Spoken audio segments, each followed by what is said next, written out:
dès lors que les élus mettent de côté les textes qui constituent le lien, le contrat social, le contrat politique, le contrat moral entre le peuple et les citoyens. On a vu récemment la sortie donc du président Macron qui ne reconnaît pas bien sûr la légitimité des autorités nigériennes. Il doit repartir à l'école. Macron doit repartir à l'école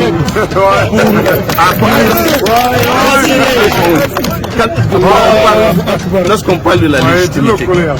Nous sommes ici dans un pays où justement, lorsque l'initiative a été lancée, le 26, personne n'était au courant. Nous tous, nous n'étions pas au courant. Mais une fois que l'acte posé, le peuple a tranché entre l'élu prétendu et ceux qui ont posé l'acte. On aurait pu, si c'est vrai ce qu'ils disent, voir une partie du peuple d'un côté en train de revendiquer le retour du président et de l'autre, ceux qui vont soutenir les autres. Sur des médias internationaux, nous avons vu. Mais malheureusement, personnellement, de ma distance où j'étais, je n'ai pas vu une seule manifestation après le 26. Ils ont dit qu'il y a des armes pointées sur l'homme. Sur les manifestants qui disaient le contraire. Le pays d'où je viens, c'est que là-bas, le peuple est sorti, il s'est mis devant les chars pour forcer les forces de défense et de sécurité à regagner leur caverne. Parce que le peuple est décidé à refuser qu'on viole son choix. Vous parlez de la Turquie? Je parle de la Turquie, bien entendu. Alors ici, si vous avez vu le peuple agir comme il a agi, c'est aussi une expression. Ça veut dire que même là-bas, c'était de ce papier qu'on a écrit le choix du peuple. Mais ce n'est pas sur le terrain. Parce que le terrain, c'est ça le terrain. Donc pour vous, la légitimité, c'est le peuple. Donc les autorités en place aujourd'hui qui sont acclamées sont légitimes. Évidemment, la légitimité, c'est le peuple. Moi, je ne fais pas partie de la dernière pluie. Mais je sais, pour ce que j'ai pu avoir comme expérience, au Niger, il y a eu 5 interruptions de cette nature. En 1974, j'étais encore jeune, mais nous étions déjà à l'école. 15 avril 1974. Mais tout ce qui s'est passé par la suite, en 1996, en 1999, en 2010 et aujourd'hui en 2023, nous sommes acteurs actifs et conscients. Donc, par conséquent, nous n'avons jamais vu une interruption qui est intervenue et qui a eu autant de soutien populaire. Et aujourd'hui, on parle de 2 poids de mesure. On sait que récemment, il y a eu aussi au Gabon un coup d'État. C'est Dieu qui est en train de révéler qui ils sont. C'est Dieu qui est en train de révéler leur fausseté, leur logique de 2 poids 2 mesures. Et pour qu'ils puissent les humilier, il a fini par créer une juxtaposition des événements sans que les jeunes aient le temps d'oublier. Parce que ce qui se passe au Niger et ce qui se passe actuellement au Gabon, on a vu tout de suite le même pays, la même France, comment elle s'est comportée. Et on a vu aussi un peu avant comment la France s'est comportée avec le Tchad. Donc ça veut dire que la France, c'est un pays qui est dirigé par des hypocrites, des gens malheureux, des gens tristes. Et ça ne m'étonne pas d'ailleurs, parce que c'est des gens sans aucun repère moral, c'est des gens sans aucun repère du point de vue historique même, parce que Macron, il vient d'où? Il sort d'où? Qui a entendu parler avant qu'il ne soit venu à être là où il est? Tonton, pour finir, ce matin on a vu un débordement. Les jeunes, donc les manifestants étaient donc, ils ont cassé, comme on dit, la baraque, ils étaient rentrés au sein de l'escadrille. Est-ce que vous avez un message? Parce qu'on a dit que c'est un sitting pacifique. Pour donc les faire partir du moment où c'est aujourd'hui qu'expire le délai. Est-ce que vous avez un message à l'endroit de ces jeunes qui vont rester de façon permanente jusqu'à nouvel ordre? Oui, effectivement, nous avons un message. Un message à l'endroit de nous-mêmes, à l'endroit de nous tous.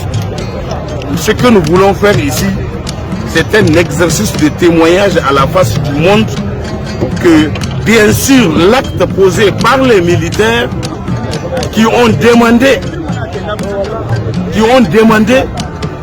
aux forces militaires françaises de partir de notre pays parce qu'on a dénoncé les accords de défense qui ont été signés incognito, donc de façon illégale. Les actes signés en 2014 comme les actes suivants qui ont permis la présence des bases actuellement ici chez nous sont des actes illégaux. Ils sont anticonstitutionnels. Ils ne reposent sur aucune base légale. La première fois que ici sur le tarmac de l'aéroport de Niamey, en janvier 2013, quand la France a débarqué son armada ici, même le gouvernement du Niger n'était pas associé à la décision. Il a vécu ça. Et après, on nous a dit c'est au nom de l'urgence. L'urgence à intervenir au Mali pour sauver le Mali parce que voilà, les terroristes sont en train de quitter Kona pour aller, ils sont en train de se diriger vers Kona et après Kona, ils vont à Bamako. Et tout de suite, les gens ont dit après Bamako, ils vont aller à Ouaga, ils vont aller à Niamey. Ce qui est faux. Ce qui est archi faux. On ne peut pas quitter Kona alors qu'on sait comment ils ont fait pour quitter Kona. C'était une manœuvre qu'on connaît. S'ils n'avaient pas préparé ça, comment on peut demander, s'il vous plaît, par une simple lettre non datée, qui a été écrite le lundi, non authentifiée, et que le mercredi déjà, la France est là, débarquée avec 4000 hommes. La France qu'on connaît. La France qu'on connaît. La France, c'est un pays qui n'a jamais gagné une guerre. Jamais. Et il ne gagnera pas celle du Niger. Et aussi, après nous avons proclamé, voilà pourquoi nous avons dit, le Niger sera le tombeau. Et c'est ici qu'on va les ensevelir, pas seulement de la France, mais de tous ceux qui auront à se joindre à cette bataille contre le peuple nigérien. Il a dit qu'il va.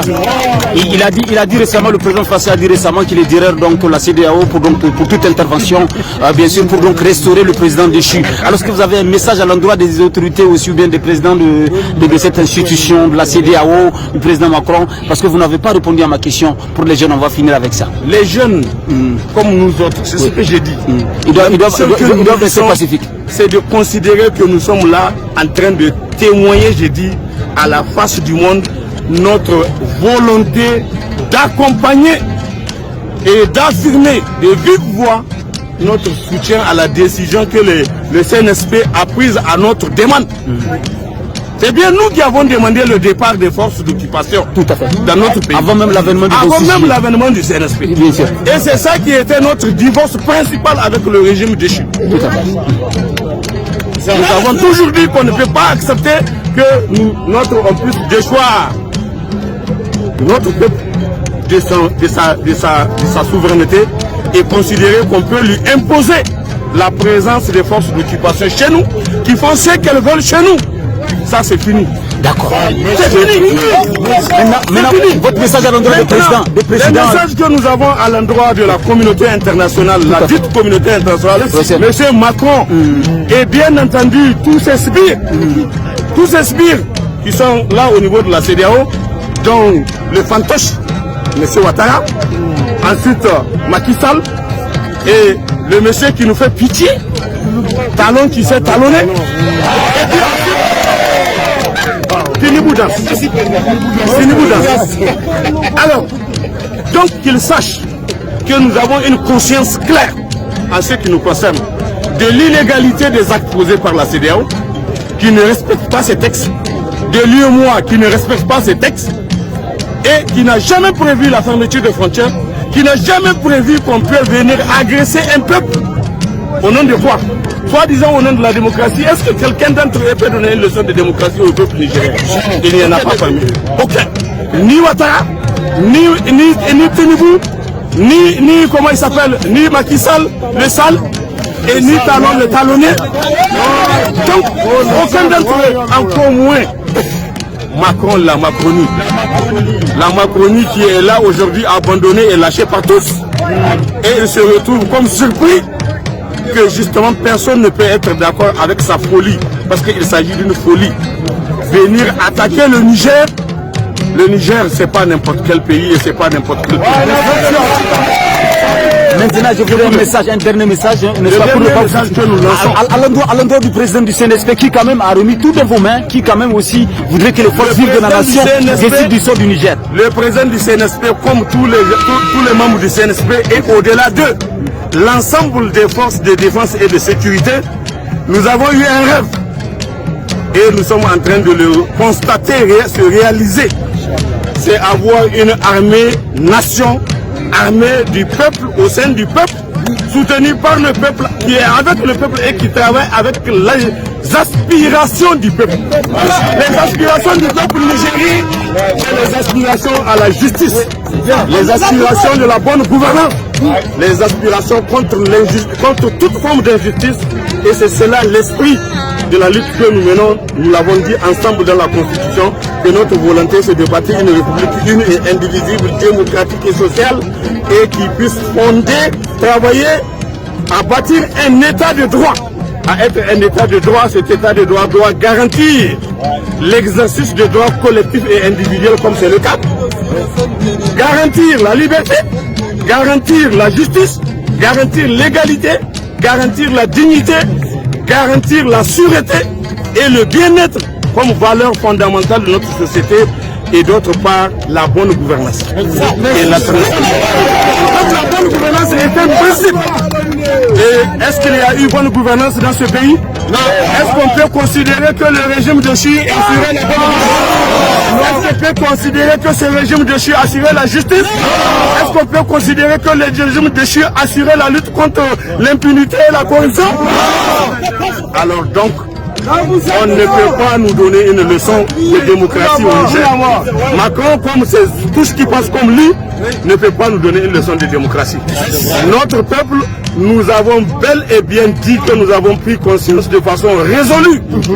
Et notre volonté est d'affirmer notre souveraineté et notre indépendance dans le choix de nos partenaires de coopération, dans le choix de nos politiques publiques, et bien entendu dans l'exploitation de nos ressources minières et pétrolières, dans l'exploitation de ces ressources, de manière à ce qu'elles servent notre peuple d'abord, avant de servir